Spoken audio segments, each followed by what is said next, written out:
ఒకప్పుడు గుంతలు పడిన రోడ్లు ఈరోజు అన్ని గుంతలు పూడ్చాం. ఈరోజు రోడ్లన్నీ బాగు చేస్తాం, రవాణా సౌకర్యాలను బాగు చేస్తాం, అభివృద్ధికి పెద్దపీట వేస్తామని కూడా మీ అందరికీ తెలియజేస్తున్నా. ఇలాంటి కార్యక్రమాలు మనం పెట్టుకొని ముందుకు పోయినప్పుడు నేను ఇచ్చే సంక్షేమం చేసే అభివృద్ధి వల్ల కొంతమంది పైకి వస్తారు.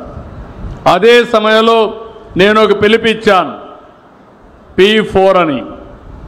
అంటే బంగారు కుటుంబాలు, పేదవాళ్ళందరినీ ఐడెంటిఫై చేశాం. సమాజంలో అట్టడుగు నుండి 10 లక్షల కుటుంబాలను ఐడెంటిఫై చేశాం. సమాజంలో పైకి వచ్చిన వాళ్ళని మార్గదర్శకులుగా ఎంపిక చేశాం. వీళ్ళు 1 లక్ష మంది అయ్యారు. 1,00,000 మంది 10 లక్షల మందిని దత్తత తీసుకుంటున్నారు. ఈరోజు ఏ విధంగా చేస్తారో వాళ్ళు మీకు ఒకసారి చెప్తారు.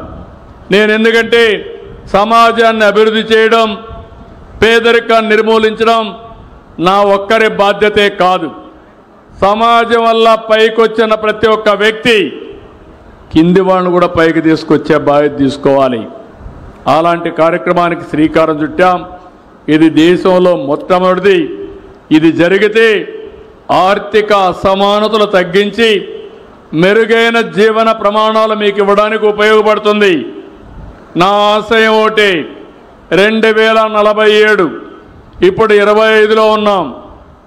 47 అంటే 22 సంవత్సరాలు. 2000లో నేను విజన్ 2020 తీసుకొచ్చాను. ఆ రోజు మన ఆంధ్రప్రదేశ్ రాష్ట్రానికి.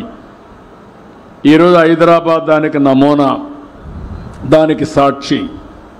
ఈరోజు 47కు నేను ఏదైతే తీసుకొస్తున్నానో ఎవ్వరికి అనుమానం అవసరం లేదు. మీరు ఒకటే చేయాల్సింది, నేను చెప్పేది మీరు అర్థం చేసుకోండి, మీరు కూడా అనుసంధానం కాండి, దీన్ని ఆచరించండి. తప్పకుండా మీ అందరూ పైకి వస్తారని చెప్పి మీ అందరికీ విజ్ఞప్తి చేస్తున్నా. అట్లా కాకుండా కొన్ని పార్టీలు ఉంటాయి, వాళ్ళు చెయ్యరు, వేరే వాళ్ళు చేస్తూ ఉంటే చేయనియరు, తప్పుడు వార్తలు వేస్తారు, సోషల్ మీడియాలో చెప్పి ప్రజలను రెచ్చగొట్టాలనుకుంటున్నారు. నేను అందుకే చెప్పా, ఈ CBN 14 సంవత్సరం CBN కాదు, 1995 CBN అని చెప్తున్నా.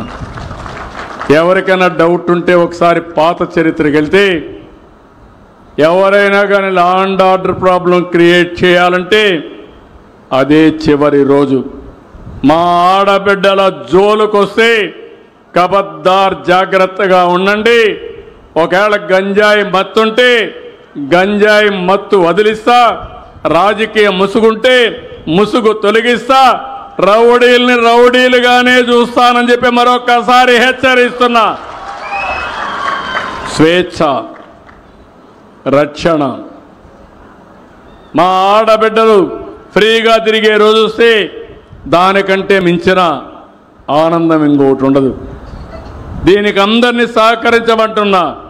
సహకరిస్తే సహకారం తీసుకుంటా, అడ్డం వస్తే ఏం చేయాలో చేసి చూపిస్తా. తమాషా కాదు. అందుకే మిమ్మల్ని కూడా కోరుతున్నా.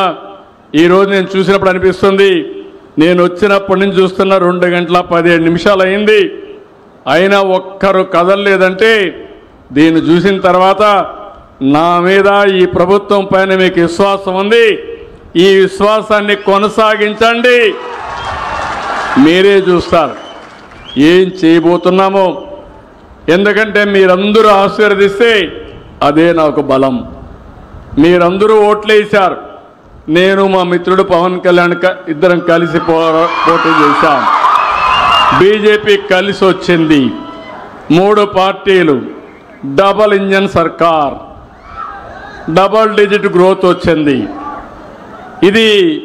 దీనివల్ల లాభాలు ఏంటని మీరు ఆలోచిస్తే, కేంద్రంలో ప్రభుత్వం ఉంది, ఇక్కడ ప్రభుత్వం ఉంది. నేను ఏది కూడా వదిలిపెట్టను. దానికి కేంద్రం సహకరిస్తున్నారు. ఈ 2 వల్ల బాగుపడేది ఓట్లేసిన మీరే బాగుపడుతున్నారని మరొక్కసారి విజ్ఞప్తి చేస్తున్నా. 57% ఓట్లేశారు, 94% అభ్యర్థులు గెలిపించారు. నేను అందుకే చెప్పాను, ఇద్దరు కొత్త వాళ్ళైనా కొత్త జోడి యంగ్స్టర్స్ ఇద్దరిని గెలిపించిన ఘనత మీదే. నేను వాళ్ళని కూడా వదిలిపెట్టను. వీళ్ళనే కాదు, అందరు ఎమ్మెల్యేలకు చెప్తున్నా, 1 to 1 చెప్తున్నా, వాస్తవాలు తెప్పించుకుంటున్నా, ఎప్పటికప్పుడు చెప్తున్నా. మారే వరకు ప్రయత్నం చేస్తా. మారకపోతే ఏం చేయాలో నేను మాత్రం ఒకే లక్ష్యం. ఆ లక్ష్యం ఈ పేదవాళ్ళు బాగుపడాలి, ఈ రాష్ట్రం అన్ని రంగాల్లో అభివృద్ధి కావాలి. అదే సమయంలో అధికార యంత్రాంగాన్ని కూడా చెప్పా, మీరు పనిచేయండి, శ్రద్ధ పెట్టండి, మీకు నేను అండగా ఉంటా. కానీ అందరినీ, ఉద్యోగస్తులందరినీ సరిగా చూసుకుంటాం, వాళ్ళు కూడా మన భాగస్వాములే అభివృద్ధిలో. కానీ అట్లని చెప్పి మేము పనిచేయం అంటే మాత్రం కుదరదు. ముందు నేను తిట్టేవాడిని, ఇప్పుడు తిట్టను. మీరు ఎందుకు చెయ్యలేదో ప్రజల దగ్గరకు వచ్చి మిమ్మల్ని నిలబెడతానని చెప్పి నేను మీకు తెలియజేస్తున్నా. అలాంటి డేటా అంతా కూడా తయారు చేశా. ఈ ఊర్లో ఏం జరిగిందో నాకు ఇన్ఫర్మేషన్ ఉంటుంది, నా సెల్ ఫోన్లోనే ఉంటుంది, ఎత్తుక్కునే పని కూడా లేదు. ఈ సెల్ ఫోన్లు అన్నీ ఉంటాయి. అందుకే అందరినీ కోరుతున్నాం, అందరం కలుద్దాం, సమిష్టిగా పనిచేద్దాం. ముందు మారికి నేను హార్డ్ వర్క్ చేయమనడంలా, స్మార్ట్ వర్క్ చేయమంటున్నా. ఒకప్పుడు విపరీతంగా కష్టపడేవాళ్ళం, పరిగెత్తిచ్చేవాడిని. ఇప్పుడు పరిగెత్తక్కర్లా. 10 గంటల నుంచి 5 గంటలు పనిచేస్తే మధ్యాహ్నం 1 గంట రెస్ట్ తీసుకుంటే, భోజనం చేసి పనిచేస్తే ఏమి నష్టం లేదు. ఈ 6 గంటలు పనిచేయండి, మీరు బ్రహ్మాండంగా అన్ని పనులు అయిపోతాయని చెప్పి కూడా నేను మీకు తెలియజేస్తున్నా. కొత్త ఒరవడికి శ్రీకారం చుడుతున్నా. మీరే చూస్తారు 5 ఏళ్లలో ఏ విధంగా పనులు వస్తాయో. ఒక నిర్దిష్టమైన